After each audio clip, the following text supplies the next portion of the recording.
Imagine you're speedrunning a game, except you can pause time, manipulate probability, and explore multiple timelines, keeping only the best. This is tool-assisted speedrunning. I'm Yarlik, and today I'd like to share with you a few segments from my Zero Geo task, giving you an inside look at what things are like from the task perspective. If you haven't seen the original task video, I highly recommend watching it first. See a link below. I love this section since it really helps set the tone for the run. It's over in seconds, but there's a lot that goes into it. Let's slow this down and look at it as tasks. The first thing you'll likely notice is that task is fully aware of hitboxes, which helps a lot with finding the best movement paths. Time is likewise malleable, slowing down, pausing, and even reverting if task wants to try a different approach. For this fight, task starts with the same strat as any percent, bonking on the upper platform to efficiently take out the first Aspid. The resulting Geo is straightforward to avoid. Task then does some extra movements here to manipulate RNG. What we're observing is the final timeline, but they explored several others prior to this, taking subtly different actions each time to change the course of events. Here, Task is setting up Double Spike, the most efficient way to kill the two Aspids that spawn in. They time the spike to kill as quickly as possible, but now they face a challenge. Task needs to avoid the Geo. Human runners are limited by reaction time and need to play it safe here, but Task has no such restriction. They can observe how the Geo bounces and see its future trajectory. They can thread the needle, trying to keep as much forward momentum as possible without getting hit. They know from prior failures that just moving directly down and forward will hit the Geo, so they stop briefly, transitioning into a jump upward. Task reclaims some of that lost forward momentum by doing a frame-perfect nail turnaround, clearing the highest Geo piece on the first possible frame. The speed is important as Geo is bouncing back up. They narrowly get past the first cluster, then face their next adversary, a piece of Geo that's just a bit too far right to get past in time. Thankfully, there's just enough gap to stop briefly and slip through. They can then get another nail turnaround, using the speed boost to avoid being struck from above. Task explored a timeline where they walked directly off and did a turnaround, but sadly this would hit the Geo below. So instead they have to do a short hop. This minimum jump bonks, but gets just far enough for another turnaround to make it past the ground Geo. Their only remaining obstacle is a final piece of Geo by the gate, but that's easily cleared with one last nail turnaround to get that extra bit of speed out of the room. And that's all there is to it. Task knows the timelines it took to get here, but we just see the final result. Makes it look easy, right? So, this section is one that's resulted in a lot of questions. The fight starts out pretty standard with a few cute shifts and hops to dodge Geo.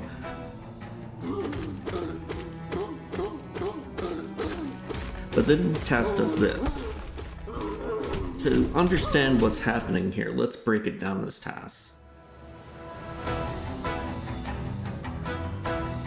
They do a bit of fancy footwork here to avoid Geo, but this is all fairly easy without too much timeline exploration. But here's where things get spicy. False Knight is about to start his tantrum, and Task doesn't want to stop and wait, because that's slow and boring. The most common strat here is to damage tank the mace hit and just keep swinging, but Task has a different idea. They jump and pogo to start climbing their opponent while he's still busy with his clumsy windup. The first swing starts past Task, giving them time to pogo again and get above the False Knight.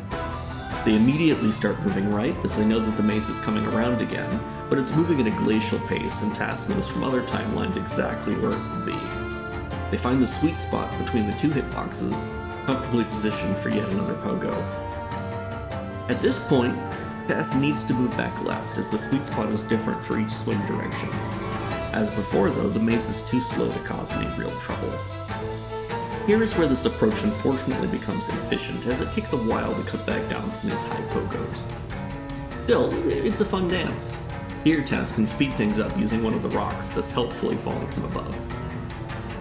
The rest of the fight is much the same, with a few cheeky close Geo encounters and another rock assist.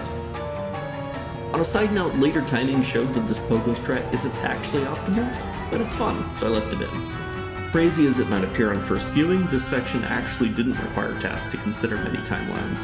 False Knight is big, slow, and predictable. He falls quickly. The Balders are a distinctive part of the Zero Geo run, as they drop a lot of Geo in a confined space. Here at Green Pass, human runners would normally kill the Balder, then leave the room on the right to clear the dropped Geo. Task, of course, doesn't want to spend that time. As before, let's look at this as tasks. They start with a standard quick kill, though a bit further left than most human runners would tend to cut it. Now it's time to walk forward and get past the Geo. They want a bit of soul for a later fireball skip, but they would also like to go as fast as possible, so a nail turnaround on the Balder is optimal. However, that Geo is rapidly approaching. Task had to explore a few timelines here, but eventually they found just the right timing for the jump and turnaround to land and jump again 10 milliseconds before the Geo wave hit them. From there, it was simple enough to explore various jump durations until they landed in a nice, comfortable spot that could easily hop over the rest. They tried to show off initially by jumping into some of the smaller gaps, but that required sacrificing too much forward momentum. This is still a speedrun after all. There's not too much to say about this part, but I just wanted to take a moment to shout out Blue, the runner who currently has the Zero Geo world record in patch 1221. This little encounter in Geododge is an homage to Blue's run, where he accidentally killed the Sobble and had a fun close call. Task finds a good timeline fairly easily.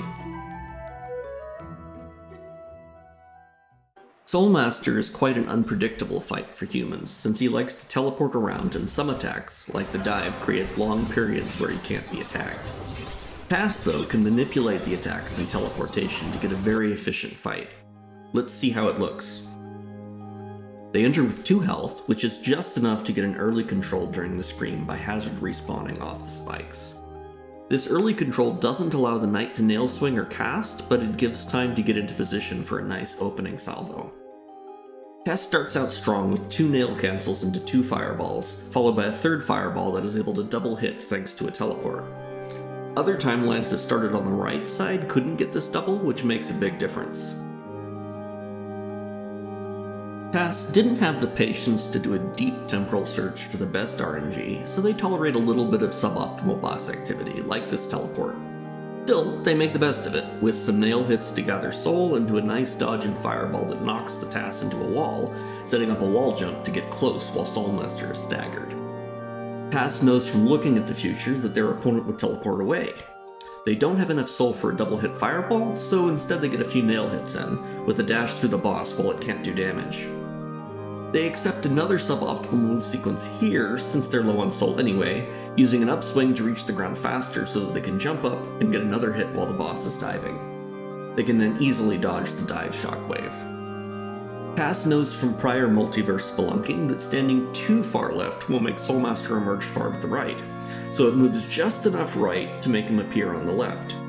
This sets up a nice series of nail hits and fireballs into a stagger. As before, Task takes the opportunity to dash through, this time having enough soul to get a nice double fireball on the next teleport.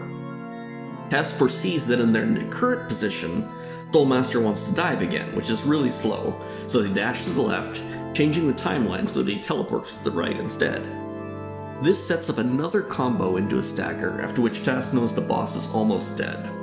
Since Task knows where he will teleport next, Task sets up their next movement, getting off a few hits and dashing over, finishing with 2 nail hits just in time to prevent another dive attack. Now, a ridiculously long and dramatic death animation plays, so Task waits patiently while the subjective eternity passes.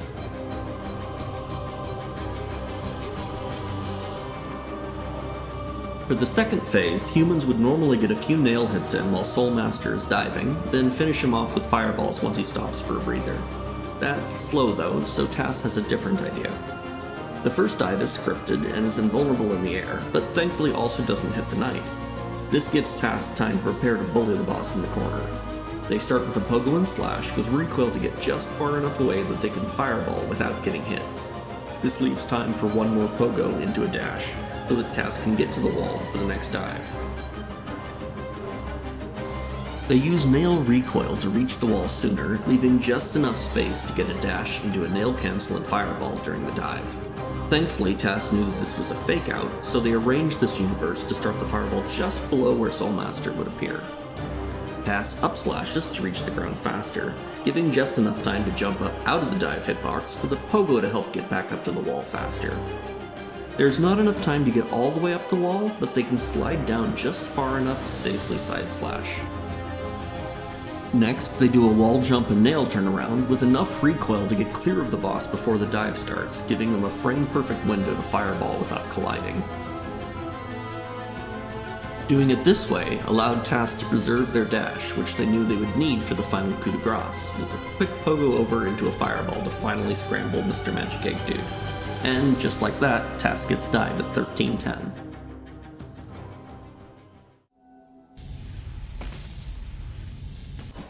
This is definitely my favorite part of the run. TAS here is going to pick up Descending Dark, a powerful spell that unfortunately has an extremely long pickup cutscene. In some categories, human runners pick up a grub on the right and, in the process, are able to lure this buggy to hit them out of the cutscene. TAS takes a more assertive approach. Let's break this down. To perform this buggy skip, TAS has to explore a wide range of possible timelines. Using the common movement around the right puts the buggy in a position that's suitable for luring, but not really well suited to the faster coaxing technique. So TAS has to get creative. They want the buggy to move up and left, so they start by getting to the right as quickly as possible, then wall jump to give the buggy its first tap of encouragement. TAS wants to keep it from traveling right, so they quickly dash over, staying just slightly to the right so that the buggy wants to keep going left. Some rapid wiggles in the air help slow falling to stay in the buggy's view and keep it moving up. The platform isn't quite ready to be used again, so TAS does a delaying pogo before jumping back up. TAS knows from exploring the multiverse that the buggy is going to shoot out a convenient helper projectile, so they move slightly to the left to pogo before moving right to keep encouraging leftward buggy movement. A few more delaying pogos continue reinforcing the buggy's path, until finally there's enough room to do a wall jump and motivate the buggy more directly. The wall jump refreshed dash, so TAS can get into position for the next step of the process. A funny thing happens here, with Buggy splattering some orange goop, must be sweating from the workout, that activates the first platform TAS wants to use. Thankfully, TAS knows that this timeline has a funny glitch in reality that allows just enough time to land on the platform while it's turning. They then jump to the right to narrowly dodge a projectile with just enough space to get a wall cling on the next platform. On this patch, the buggy unfortunately has a habit of killing itself by crashing into the shiny pokey things on the walls, so TAS has to be very careful with its encouragement.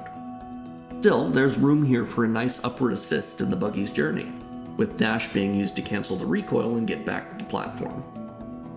TAS stays to the right here to keep the buggy going left, so it doesn't fly to its death in the other direction. They pogo off the crystals to prolong this as long as they can, then dash over once the buggy is sufficiently clear of the platform to keep moving in the correct direction.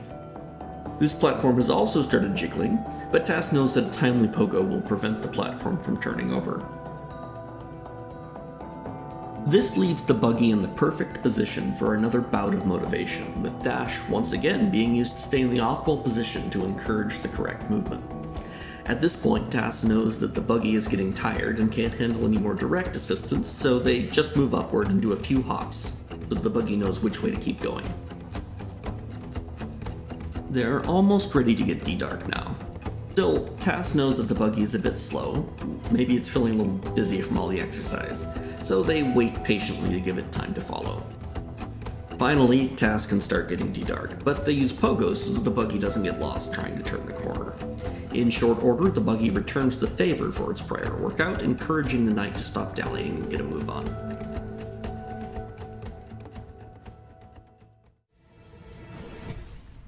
The fight with the Hollow Knight is actually not particularly complicated, as D-Dark on patch 1221 is a bit OP with its ridiculously long iframes.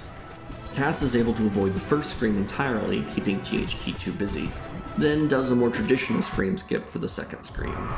But here's where things get interesting. After the self-stab phase, TAS knows that THK is getting low on health and will try to scream again soon. TAS wants to put THK out of their misery, so they work as efficiently as they can.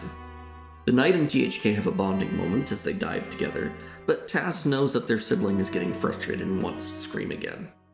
Knowing that the end is near, Tass provides as much distraction as possible, making THK repeatedly change their facing direction, and thus delaying the final teleport. This can't go on forever though, as the Knight only has so much soul to work with. Quickly, Tass dashes to where it knows THK will teleport and begin their final scream. Tass lines up a nail hit at max range and jumps, then immediately begins a D-Dark dive from minimum height. The shockwave hits just as the Hollow Knight starts screaming, ending their misery, leaving only the disembodied scream that continues echoing, a voice crying out, but there's no more. Tass is so moved by this that they have trouble focusing for a moment, but quickly recover. Soon, it is over. And that's how Tass beat Hollow Knight without picking up a single piece of Geo. Thank you for watching, and may you find the best timeline, whatever it may be.